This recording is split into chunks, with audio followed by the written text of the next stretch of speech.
ನಾಗಮಂಗಲದಲ್ಲಿ ಹೊತ್ತಿದ್ದ ಬೆಂಕಿ ತಣ್ಣಗಾಗಿದೆ. ಸಹಜ ಸ್ಥಿತಿಗೆ ಮರಳಿದ ಊರಲ್ಲಿ ಜನರು ಕೊಂಚ ನಿಟ್ಟುಸಿರು ಬಿಟ್ಟಿದ್ದಾರೆ. ಆದರೆ ನಾಯಕರ ನಡುವಿನ ಮಾತಿನ ಕಿಚ್ಚು ಮಾತ್ರ ಇನ್ನೂ ತಣ್ಣಗಾಗ್ತಾ ಇಲ್ಲ. ಈ ನಡುವೆ ಮಂಡ್ಯದಿಂದ ಗೆದ್ದು ಕೇಂದ್ರ ಸಚಿವರಾಗಿರುವ ಎಚ್.ಡಿ. ಕುಮಾರಸ್ವಾಮಿ ಇವತ್ತು ನಾಗಮಂಗಲಕ್ಕೆ ಭೇಟಿ ಕೊಟ್ಟು ಪರಿಶೀಲನೆ ನಡೆಸಿದರು.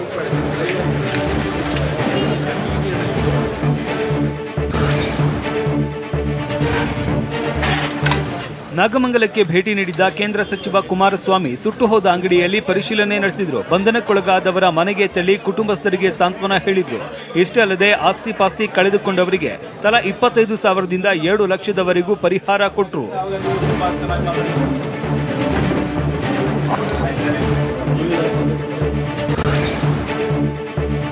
ಮಾತನಾಡಿದ ಗೃಹ ಸಚಿವ ಪರಮೇಶ್ವರ್, ಸಣ್ಣ ಪ್ರಮಾಣದಲ್ಲಿ ಆರಂಭವಾಗಿ ಅಂತ್ಯವಾಗಿದೆ ಅಂದ್ರು.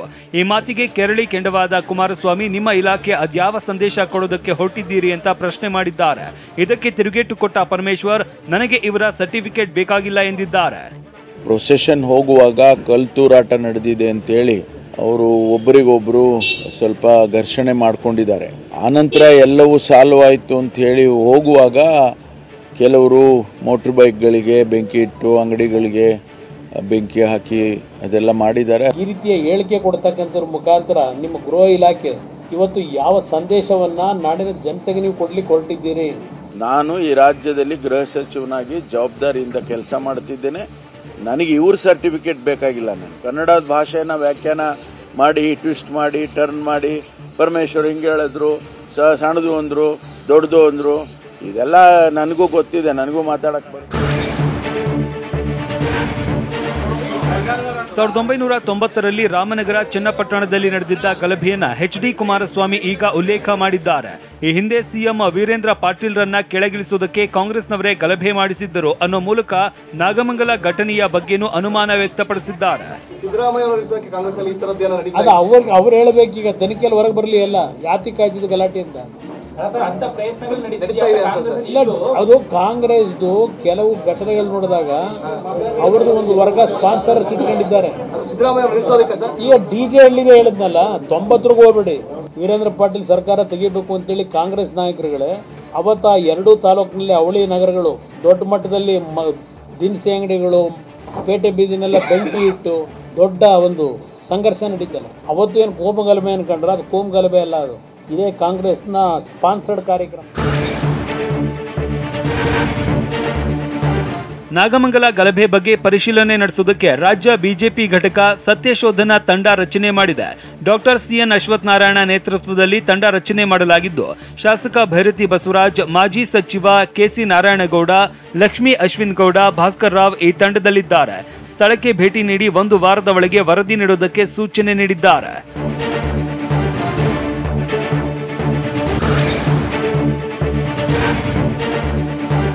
ನಾಗಮಂಗಲದಲ್ಲಿ ಗಣೇಶ ಭಕ್ತರನ್ನ ಪೊಲೀಸರು ಆರೋಪಿಗಳನ್ನಾಗಿ ಮಾಡಿದ್ದಾರೆ ಅಂತ ಉಡುಪಿಯಲ್ಲಿ ಸಂಸದ ಕೋಟಾ ಶ್ರೀನಿವಾಸ ಪೂಜಾರಿ ಕಿಡಿಕಾರಿದ್ದಾರೆ. ಆಕಸ್ಮಿಕವಾಗಿ ಕಲ್ಲು ಹೊಡೆದಿದ್ದಾರೆ ಅಂತ ಗೃಹ ಮಂತ್ರಿ ಹೇಳ್ತಾರೆ. ರಾಜ್ಯವನ್ನ ರಕ್ಷಣೆ ಮಾಡೋದಕ್ಕೆ ಯಾರಿದ್ದಾರೆ ಎಂಬ ಪ್ರಶ್ನೆ ಕಾಡ್ತಾ ಇದೆ. ಕಾಂಗ್ರೆಸ್ ಹಿಂದೂಗಳ ಹಬ್ಬ ನಿಯಂತ್ರಣ ಮಾಡೋದಕ್ಕೆ ಹೊರಟಿದೆ ಅಂತ ಆರೋಪಿಸಿದ್ದಾರೆ.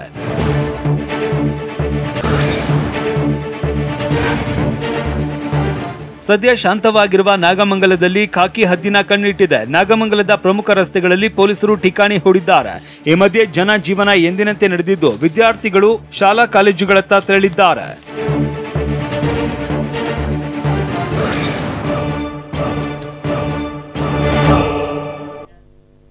ಪೊಲೀಸರ ನಡೆ ವಿರುದ್ಧ ಬಂಧಿತರ ಕುಟುಂಬದವರು ಗರಂ ಆಗಿದ್ದಾರೆ. ವಿನಾಕಾರಣ ತಮ್ಮವರನ್ನ ಬಂಧಿಸಿದ್ದಾರೆಂದು ಕಣ್ಣೀರಿಟ್ಟಿದ್ದಾರೆ. ಘಟನಾ ಸ್ಥಳ ಪರಿಶೀಲನೆಗೆ ಬಂದಿದ್ದ ಎಚ್ಡಿಕೆ ಬಳಿಯೂ ಅಳಲು ತೋಡ್ಕೊಂಡಿದ್ದಾರೆ. ಈ ಎಲ್ಲ ಸುದ್ದಿಯನ್ನ ನೋಡೋಣ. ಮಹಿಳೆಯರ ಕಣ್ಣೀರು ನ್ಯೂಸ್ ಎಕ್ಸ್‌ಪ್ರೆಸ್‌ನಲ್ಲಿ. ನಮ್ಮ ಹುಡುಗ ಯಾವುದೇ ತಪ್ಪು ಮಾಡಿಲ್ಲ, ಆದರೂ ಪೊಲೀಸರು ಅರೆಸ್ಟ್ ಮಾಡಿದ್ದಾರೆ ಅಂತ ಟಿವಿ9ಗೆ A1 ಕಿರಣ್ ತಾಯಿ ಲತಾ ಹೇಳಿದ್ದಾರೆ. ನನ್ನ ಮಗ ಏನ್ ತಪ್ಪು ಮಾಡಿದ್ದಾನೆ ತೋರಿಸ್ಲಿ ಅಂತ ಪೊಲೀಸರ ವಿರುದ್ಧ ಕೆರಳಿದ್ದಾರೆ. 2 ಗಂಟೆ ರಾತ್ರಿಯಲ್ಲಿ ಕದ ದಡ ಬಡಿದ್ರು. ಯಾರು ಅಂತ ಕಿರಣ್ ಅವರೇ ಎದ್ದು ಬಂದಿಲ್ಲ ಅಂದ್ರೆ ಬರ್ಲಾಂದ್ರೆ ಅರಕಲ್ ತಗೊಂಡು ಮೀಡ್ತೀವಿ, ಈಗ ಕದ ತೆಗಿಲ್ಲ ಅಂದ್ರು. ಅದೇ ಮಕ್ಕ ನಮ್ಮ ಹುಡುಗ ಬಂದು ಅವನೇ ಬಂದು ಆಮೇಲೆ ಬಟ್ಟೆ ಹಾಕೊಳಕ್ಕಾರ ಅವಕಾಶ ಕೊಡಿ ಅಂತ ಆಗು ಕೇಳ್ಕೊಂಡು ಬಟ್ಟೆ ಹಾಕೋದಕ್ಕೆ ಇಲ್ಲೇ 4-5 ಏಟು ಹೊಡೆದ್ರು ದಬ್ಬ ದುಬ್ನೆ. ನನ್ನ ಮಗನನ್ನ ಉದ್ದೇಶಪೂರ್ವಕವಾಗಿ ಬಂಧಿಸಿದ್ದಾರೆ ಅಂತ A1 ಕಿರಣ್ ತಂದೆ ಶ್ರೀನಿವಾಸ್ ಗಂಭೀರ ಆರೋಪ ಮಾಡಿದ್ದಾರೆ. ಮೆರವಣಿಗೆಯಲ್ಲಿ ನನ್ನ ಮಗ ಭಾಗಿಯಾಗಿದ್ದು ನಿಜ. ಮೂರ್ತಿ ಕೂರಿಸುವುದರಲ್ಲಿ ನನ್ನ ಮಗ ಪ್ರಮುಖನಲ್ಲ. ಮೂರ್ತಿ ಪ್ರತಿಷ್ಠಾಪನೆ ಅನುಮತಿಗೆ ನನ್ನ ಮಗ ಠಾಣೆಗೆ ಹೋಗಿರಲಿಲ್ಲ.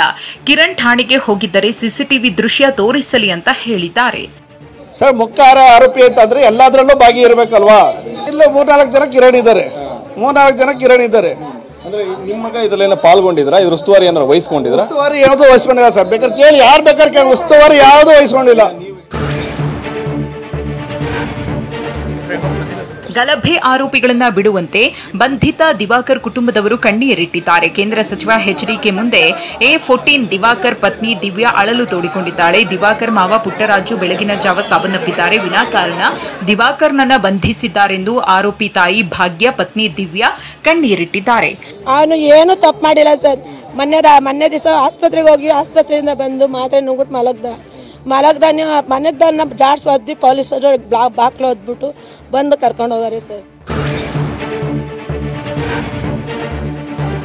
ಗಲಭೆ ಕೇಸ್ನ 14ನೇ ಆರೋಪಿ ದಿವಾಕರ್ ಮಾವ ಪುಟ್ಟರಾಜು ಮೃತಪಟ್ಟಿದ್ದು, ಮಾವನ ಅಂತ್ಯ ಸಂಸ್ಕಾರಕ್ಕೆ ತೆರಳಲು ಕೋರ್ಟ್ ಅನುಮತಿ ನೀಡಿದೆ. ಇಂದು ಆರೋಪಿ ದಿವಾಕರ್ ಮಾವ ಪುಟ್ಟರಾಜು ಮೃತಪಟ್ಟಿದ್ರು. ಅಂತ್ಯಕ್ರಿಯೆಯಲ್ಲಿ ಭಾಗವಹಿಸಲು ಅನುಮತಿ ನೀಡುವಂತೆ ದಿವಾಕರ್ ಕೋರ್ಟ್ಗೆ ಮನವಿ ಮಾಡಿದ್ರು.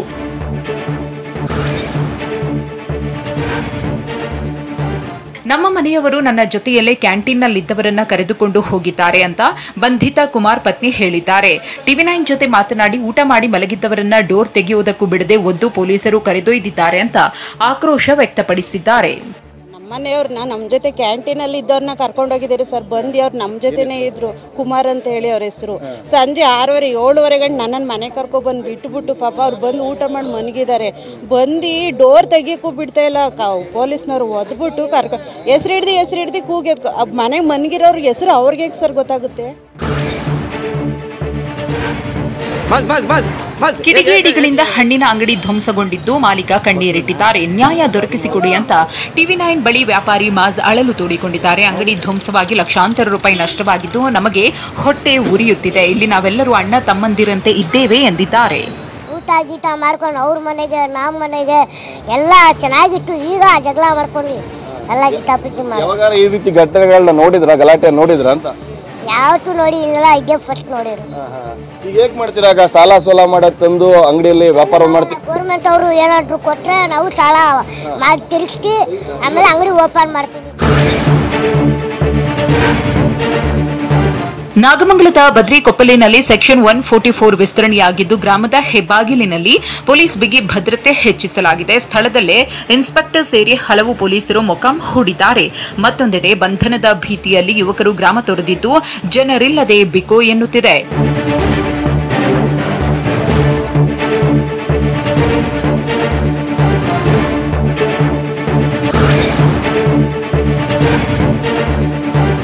ನಾಗಮಂಗಲ ಗಲಭೆ ಹಿನ್ನೆಲೆ ಹಿರಿಯ IPS ಅಧಿಕಾರಿಗಳನ್ನ ವರ್ಗಾವಣೆ ಮಾಡಿ ರಾಜ್ಯ ಸರ್ಕಾರ ಆದೇಶಿಸಿದೆ. ಗುಪ್ತಚರ ಇಲಾಖೆ ADGP ಶರತ್ ಚಂದ್ರ ವರ್ಗಾವಣೆಯಾಗಿದ್ದು, ಗುಪ್ತಚರ ಇಲಾಖೆ ADGPಯಾಗಿ ಹೇಮಂತ್ ನಿಂಬಾಳ್ಕರ್ ನೇಮಕಗೊಂಡಿದ್ದಾರೆ. ವಾರ್ತಾ ಇಲಾಖೆ ಆಯುಕ್ತರಾಗಿಯೂ ನಿಂಬಾಳ್ಕರ್ ಮುಂದುವರಿಕೆಯಾಗಿದ್ದಾರೆ. ಇತ್ತ ಟ್ರಾಫಿಕ್ ರಸ್ತೆ ಸುರಕ್ಷತೆ ADGPಯಾಗಿ ಶರತ್ ಚಂದ್ರ ವರ್ಗಾವಣೆಯಾಗಿದ್ದಾರೆ.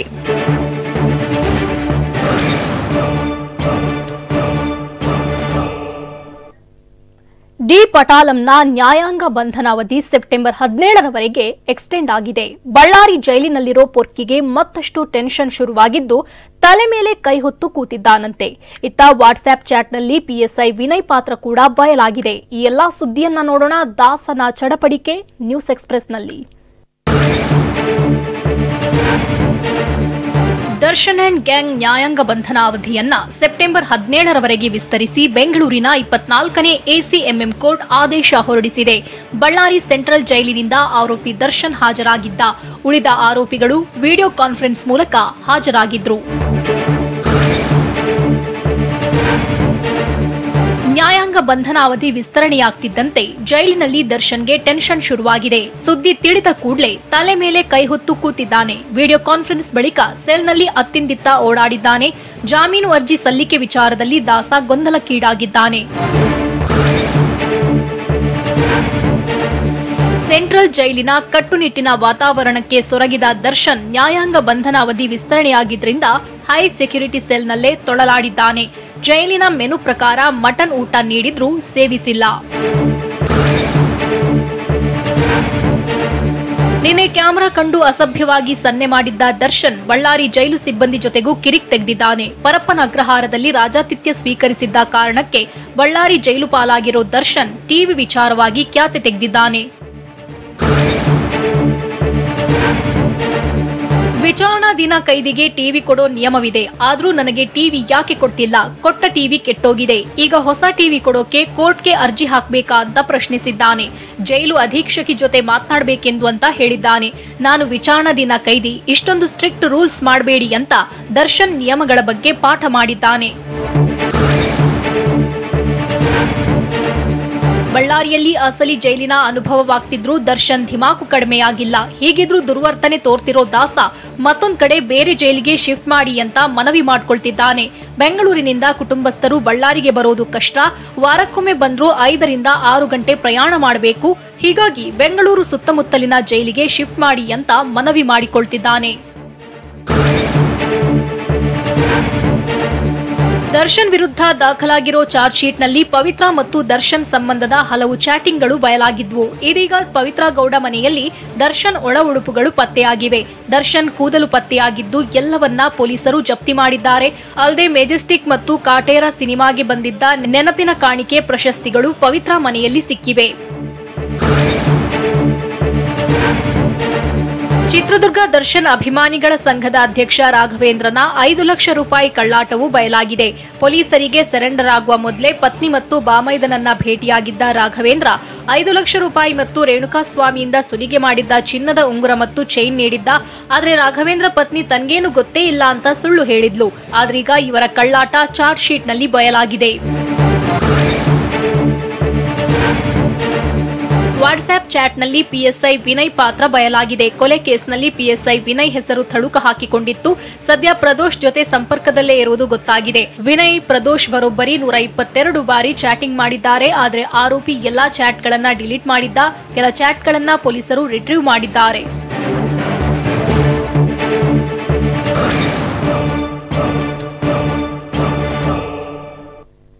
ಗೌತಮ್ ಅದಾನಿಗೆ ಸಂಬಂಧಿಸಿದ 5 ಸ್ವಿಸ್ ಬ್ಯಾಂಕ್ ಖಾತೆಗಳನ್ನು ಸ್ಥಗಿತಗೊಳಿಸಲಾಗಿದೆ. ದೆಹಲಿ ಅಬಕಾರಿ ನೀತಿ ಪರಿಷ್ಕರಣೆಯಲ್ಲಿ ಅಕ್ರಮ ಕೇಸ್ನಲ್ಲಿ ಕೇಜ್ರಿವಾಲ್ಗೆ ಜಾಮೀನು ಮಂಜೂರಾಗಿದೆ. ಈ ಎಲ್ಲಾ ಸುದ್ದಿಯನ್ನ ನೋಡೋಣ. ಸಮಗ್ರ ಸಮಾಚಾರ ನ್ಯೂಸ್ ಎಕ್ಸ್‌ಪ್ರೆಸ್‌ನಲ್ಲಿ. ಬಿಜೆಪಿ ಅವಧಿಯ 21 ಹಗರಣಗಳ ತನಿಖೆಗೆ ಕಾಂಗ್ರೆಸ್ ಸರ್ಕಾರ ಚುರುಕು ನೀಡಿದ್ದು 5ರನ್ನ ಒಳಗೊಂಡ ತನಿಖಾ ಸಮಿತಿ ರಚಿಸಿದೆ. ಗೃಹ ಸಚಿವ ಡಾಕ್ಟರ್ ಜಿ ಪರಮೇಶ್ವರ್ ತನಿಖಾ ಸಮಿತಿ ಅಧ್ಯಕ್ಷರಾಗಿದ್ದು, ಎಚ್.ಕೆ. ಪಾಟೀಲ್, ಕೃಷ್ಣ ಬೈರೇಗೌಡ, ಪ್ರಿಯಾಂಕ್ ಖರ್ಗೆ, ಸಂತೋಷ್ ಲಾಡ್ ಸದಸ್ಯರಾಗಿದ್ದಾರೆ. ವಿಧಾನಸೌಧದಲ್ಲಿ 5ರು ಸೇರಿದಂತೆ ಮೀಟಿಂಗ್ ಮಾಡಿದ್ದು, ಬಿಜೆಪಿ ಅಸ್ತ್ರಗಳಿಗೆ ತನಿಖಾ ವರದಿ ಮೂಲಕ ಕಾಂಗ್ರೆಸ್ ಪ್ರತ್ಯಾಸ್ತ್ರ ಹೂಡಿದೆ. ವಯನಾಡು ಭೂ ದುರಂತದಲ್ಲಿ ಕುಟುಂಬದ 9 ಸದಸ್ಯರನ್ನ ಕಳೆದುಕೊಂಡು ಈಗಷ್ಟೇ ಚೇತರಿಸಿಕೊಳ್ತಾ ಇದ್ದ ಯುವತಿ ಶ್ರುತಿಗೆ ಮತ್ತೊಂದು ಆಘಾತ ಎದುರಾಗಿದೆ. ದುರಂತದ ಬಳಿಕ ಆಕೆಗೆ ಏಕೈಕ ಆಶ್ರಯವಾಗಿದ್ದ ಭಾವಿ ಪತಿ ಇದೀಗ ಕಾರು ಅಪಘಾತದಲ್ಲಿ ಗಂಭೀರವಾಗಿ ಗಾಯಗೊಂಡು ಮೃತಪಟ್ಟಿದ್ದಾರೆ. ಘಟನೆಯಿಂದಾಗಿ ಮೊದಲೇ ಕಂಗಾಲಾಗಿದ್ದ ಯುವತಿ ಶ್ರುತಿ ಮತ್ತಷ್ಟು ಕುಗ್ಗಿ ಹೋಗಿದ್ದಾರೆ. ಸ್ವಿಸ್ನಲ್ಲಿ ಇರುವ ಗೌತಮ್ ಅದಾನಿಗೆ ಸಂಬಂಧಿಸಿದ 5 ಬ್ಯಾಂಕ್ ಖಾತೆಯಲ್ಲಿನ $310 ಮಿಲಿಯನ್ ಹಣವನ್ನ ಸ್ವಿಸ್ ಅಧಿಕಾರಿಗಳು ಸ್ಥಗಿತಗೊಳಿಸಿದ್ದಾರೆ. ಅದಾನಿ ಗ್ರೂಪ್ನ ಅಕ್ರಮ ಹಣ ವರ್ಗಾವಣೆ ಆರೋಪದ ತನಿಖೆ ಭಾಗವಾಗಿ ಖಾತೆ ಸ್ಥಗಿತಗೊಳಿಸಲಾಗಿದೆ ಅಂತ ದಾಖಲೆಗಳನ್ನು ಉಲ್ಲೇಖಿಸಿ ತನಿಖಾ ಸಂಸ್ಥೆ ಹಿಂಡನ್ಬರ್ಗ್ ಆರೋಪಿಸಿದೆ.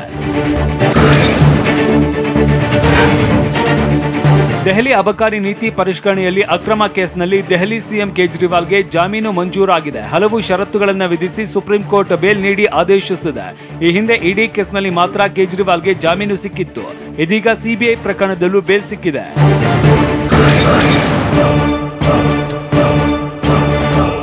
ನಂದಿನಿ ಹಾಲಿನ ದರ ಹೆಚ್ಚಳ ಮಾಡ್ತೇವೆ ಎಂದು ಸಿಎಂ ಸಿದ್ದರಾಮಯ್ಯ ಹೇಳಿದ್ದಾರೆ. ಇತ್ತ ಕನ್ನಡ ಮಾತನಾಡದ ಅಧಿಕಾರಿಗಳನ್ನ ಕೇಂದ್ರ ಸಚಿವ ಸೋಮಣ್ಣ ತರಾಟೆಗೆ ತೆಗೆದುಕೊಂಡಿದ್ದಾರೆ. ಈ ಎಲ್ಲಾ ಸುದ್ದಿಯನ್ನ ನೋಡೋಣ ಕರ್ನಾಟಕ ನ್ಯೂಸ್ ಎಕ್ಸ್‌ಪ್ರೆಸ್‌ನಲ್ಲಿ.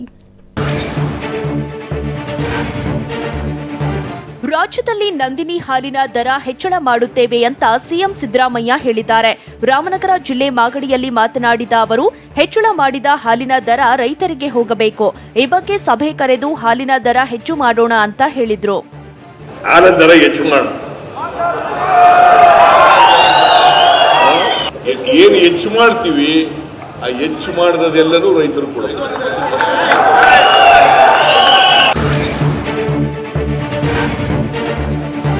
ಬ್ಯಾಂಕರ್ಸ್ ಸಭೆಗೆ ಬ್ಯಾಂಕ್ ರೀಜನಲ್ ಮ್ಯಾನೇಜರ್ಗಳು ಗೈರಾಗಿದ್ರು. ಹೀಗಾಗಿ ಗರಂ ಆದ ಕೇಂದ್ರ ಸಚಿವ ಪ್ರಹ್ಲಾದ್ ಜೋಶಿ ಸಭೆ ಬಿಟ್ಟು ಹೊರಡಲು ಮುಂದಾಗಿದ್ರು. ಧಾರವಾಡದಲ್ಲಿ ಆಯೋಜನೆಗೊಂಡಿದ್ದ ಸಭೆ ಬ್ಯಾಂಕರ್ಸ್ಗಳ ಜಿಲ್ಲಾ ಮಟ್ಟದ ಸಲಹಾ ಸಮಿತಿ ಸಭೆಗೆ ವಿವಿಧ ಬ್ಯಾಂಕ್ಗಳ ರೀಜನಲ್ ಮ್ಯಾನೇಜರ್ಗಳು ಬಂದಿರಲಿಲ್ಲ.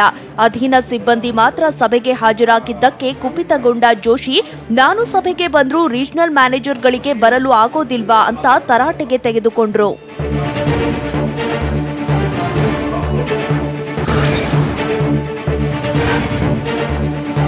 ಮೈಸೂರಿನ ಅಶೋಕಪುರಂ ರೈಲ್ವೆ ನಿಲ್ದಾಣಕ್ಕೆ ಕೇಂದ್ರ ಸಚಿವ ಸೋಮಣ್ಣ ಭೇಟಿ ನೀಡಿ ಪರಿಶೀಲನೆ ನಡೆಸಿದ್ರು.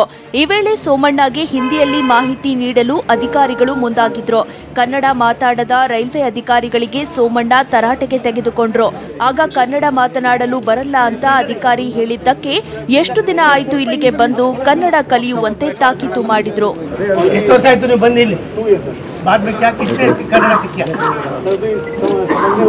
समझ थोड़ा थोड़ा बात कीजिए।